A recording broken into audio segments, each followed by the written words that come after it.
What's up YouTube, and welcome to Homebrew Subaru. In this episode I'm going to pluck the engine out of my Forester so I can change out the clutch.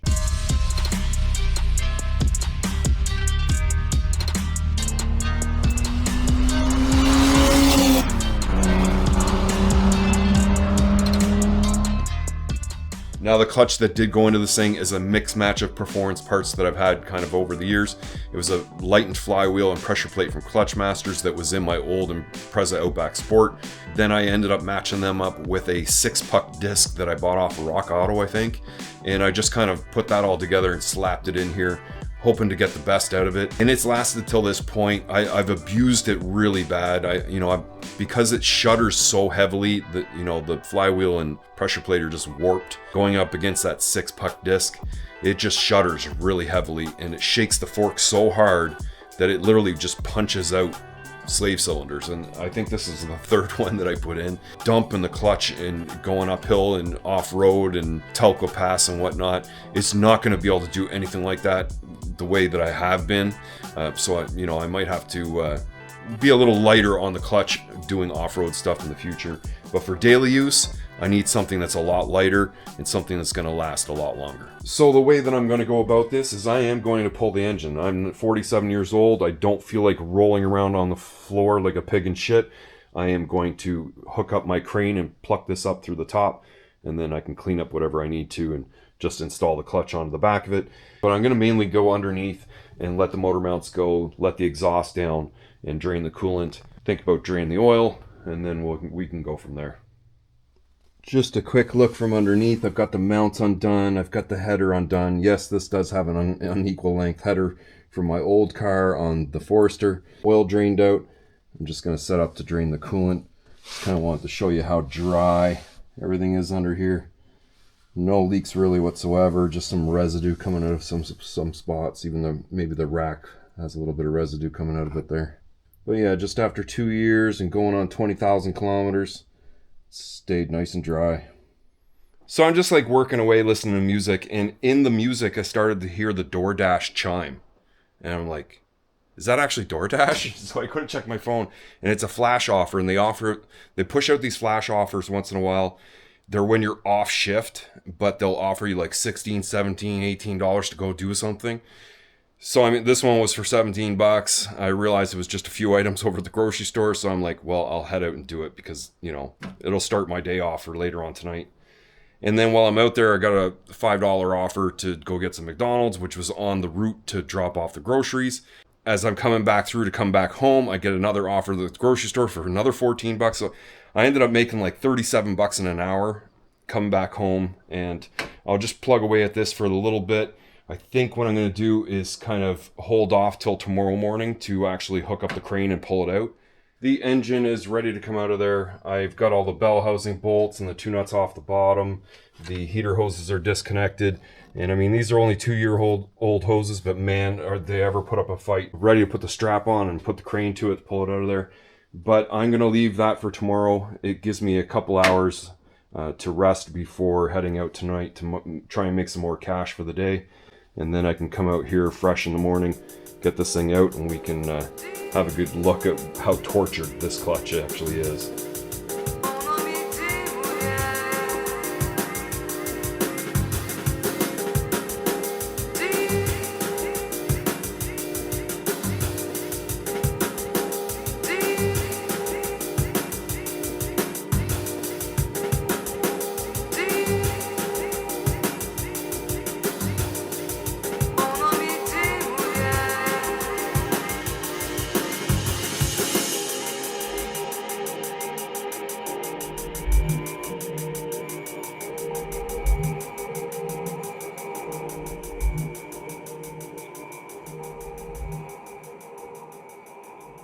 It is the following morning, and obviously I have what's left of the clutch and the flywheel out on the floor here.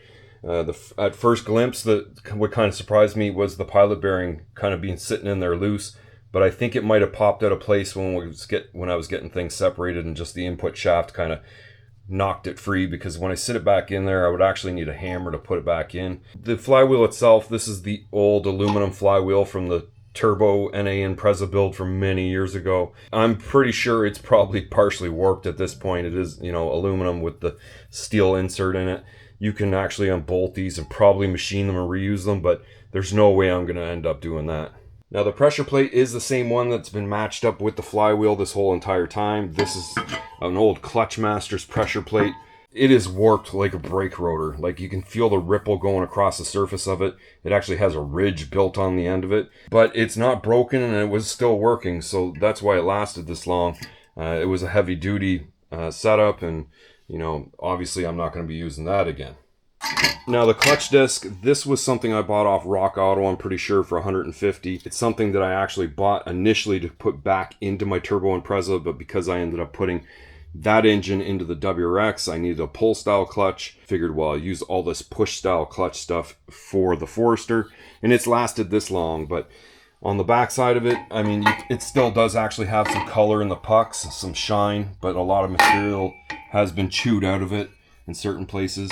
And then on the pressure plate side, things got really bad. I mean, all the material's pretty much gone down to the rivets over on this end. And then this end, there is a little bit of space, so it kind of indicates how warped things are and how the plate was, or the disc was not actually sitting on the plate, you know, flush, and probably losing. It wasn't slipping, but it obviously slipping to the point where it was causing a lot of wear. You know, it just had enough clamping force and friction material to give me a good working clutch. But it was only a matter of time till one of these exploded. The screeching noise that I had got even worse. Now, I really didn't get too particular with brands when I was searching out for replacement parts. I just decided to get some good quality stuff, that it was reasonably priced. And I actually think this m-pact brand is the same as the 6-puck disc that I just took out of it. But this is just a regular replacement clutch at a decent price. And the same with the Look flywheel. Now, the flywheel is just a standard machine steel plate that probably weighs 3 times as much as the aluminum one. And then as for the clutch kit, I mean, standard replacement parts. You actually do get like a repair kit for, like, put a steady sleeve in there. If the retainer for the throwout bearing has a little bit too much play, they give you a sleeve and a whole other throwout bearing to actually put on there. So I should just be able to use the standard stuff. It does have a new pilot bearing in there, and I didn't think it actually came with a pilot bearing, so I dug one out that I had one up in my toolbox. And I actually have 2 sets of replacement plugs, so I'm going to actually pull a plug and check that out while the engine's out on the ground as well. So I'm just going to go ahead and quickly get this set up, clean up this flywheel, and get all that packing oil off of it. Same with the pressure plate. It doesn't look like there is much of anything, but I'll just give them all a wipe down and then prepare to put this all back together.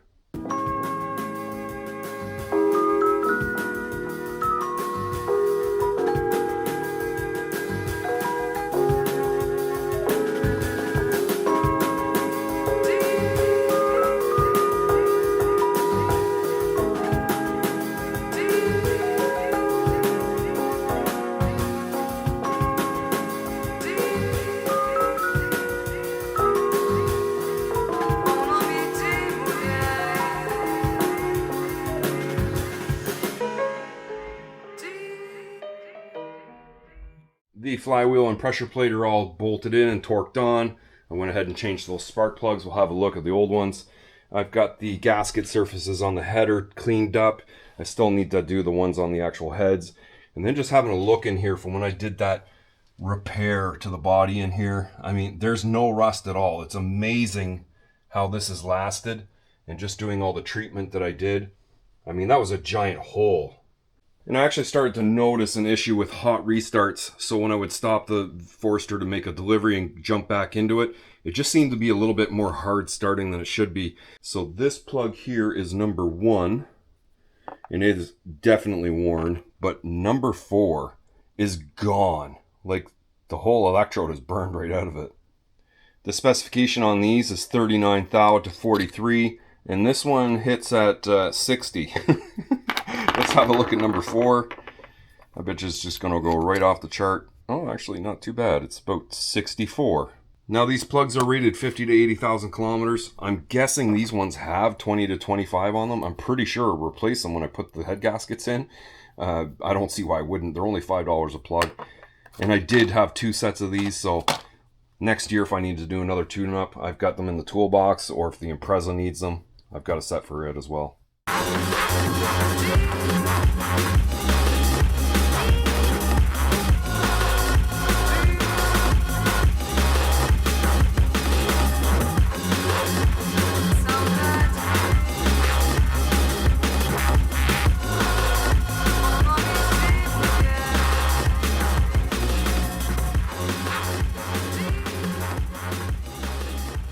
Making some really quick work this morning. Probably out here for about an hour. I've got all the bell bolts, that rear mount, all the fuel's on, the heater hoses are on, all the ignitions together. I've got the power steering and alternator back on. I'm just kind of getting ready to sit the radiator in, and then I'm going to leave the air box out because I still have to wait for the slave and master cylinder to arrive. I'm kind of hoping they'll be here tomorrow or the next day. I will get everything else together and then kind of wait off until I get those other parts. But making some really good time, and it's so nice working on something that's so clean with all stainless bolts everywhere. It was really worth putting it together like that. Oh man. Okay, so it's been like 4 or 5 days, believe it or not. I've kind of just buttoned everything up here that I could at the time. I've left the airbox out of the way so I can get this master and slave, but finally got a new master and slave. The master has obviously been returned. It's an open box. It's been taped up. And at the same time, I know customs went through my box because it was ripped open and taped up. And the magnet and invoice were both missing out of my package. These kind of things, you really never know what you're going to find. I never want to get a package arriving like this, but in this situation, I've waited way too long for this thing. And I'm going to have to try and use it as long as it's the right one. Got all the hardware there. It looks like it's been sealed. Doesn't look like there's anything inside of it. Replacing the clutch master cylinder is fairly straightforward. We just want to disconnect the line, which I already have. And then there's two 12mm nuts on either side. And going in on the driver's floor, looking at the clutch pedal, you think you might be looking up at the top of it for the pin to release, but it's actually over here past the accelerator pedal. And there is the cotter pin. You just need to pull that down and out, and then that pin will come out and you'll be able to pull the rest of the master cylinder through the firewall. And something else I generally stay away from is the aftermarket caps. They're just a little bit loose and they're not the right color. I do like to clean up the factory one. It does go onto the reservoir and it sits on there really nice and tight. It's the way to go in my opinion. Another trick I can share that I've done a few times on a bunch of cars is putting back this pin. You can actually reverse it so that the cotter pin will be much easier to get in. Won't interfere with anything. I don't know why they didn't put it like that initially, but you can have it like that and not cause any problems at all. Now, as for the slave cylinder, I've taped it off. I've sprayed it with some primer and gloss black, just waiting for that to set. But for whatever reason, they never give you new crush washers with slave cylinders. I don't know why. It's just a thing in the industry, and they expect you to go out and buy these or have a container of them sitting in on your shelf. Fortunately for me as a tech, I mean, I've done so many brake calipers that I have extras, but I know I'm running low. I had to kind of dig in my drawer for these ones. The clutch master and slave are all installed. I have the bleeder cracked open on that line that going into that little reservoir. I bled out the line before attaching it to the slave, so it was dripping, and there has been some more fluid loss, so I should be able to pressure bleed it here shortly. I suppose if you haven't seen in one of my previous videos, this is how I pressure bleed alone. So I've got my pry bar pressed down on the clutch pedal after pumping. It literally goes against this cushion that I put up against the seat. I can adjust the seat forward if needed to get more pressure up on the clutch pedal. When starting out, you basically just push on the clutch pedal really softly with your hand, little short throws, and then get the pry bar in place. Get that little bit of air started out of it, and the rest will start to go through very easily. The pedal will slowly build up to a full pedal, which I'm pretty sure I've got right now. I'm ready to remove the pry bar out of there after doing this maybe, I don't know, good 12 times. So now that I'm seated in it and actually pushing on the clutch pedal, there seems to be quite a bit of free play before I can actually feel it lifting the disc off. I think it actually would work. Maybe I'll just give it a couple more openings of that bleeder. Alright, so that did feel a lot better. Got a lot of fluid bled through there. Definitely flushed out all the lines, and that's what I really wanted to do. I think a lot of it has to do with the fact that I've been driving with a heavy-duty clutch in both of my vehicles for like the last, over 2 years now. The pedal just feeling that little bit softer at the end is probably normal. It does feel like it's coming the disc is coming all the way off, so I'm just gonna have to wait till I drive it and see what it feels like. All right, so I'm just gonna button this all up and I'll be able to take it out for deliveries later on tonight. I've actually been using the Impreza for like the last 10, 11 days straight. It's made me close to $1,000 last week, but I really need to take the stress off of that car. It does really well out there. It's like a street fighter. It can battle the roads, but with the roads the way they are, the Forester does that much better. And I have a lot more space inside, gets much better fuel mileage, so I really need to switch back over vehicles and leave the Impreza for more of the times where I just want to enjoy driving the car. So yeah, I just have to transfer everything from one car to the other, and I'll take the camera with me out tonight. We'll see how it does.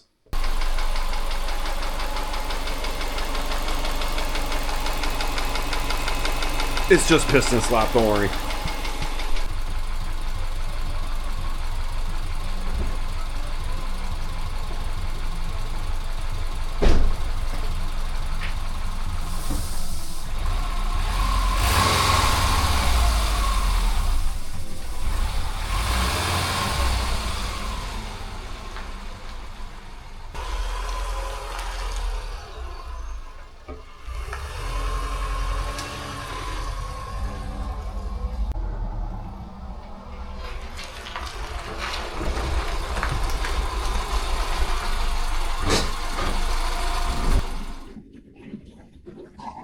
Well, I don't know. This is like the best clutch I've ever had.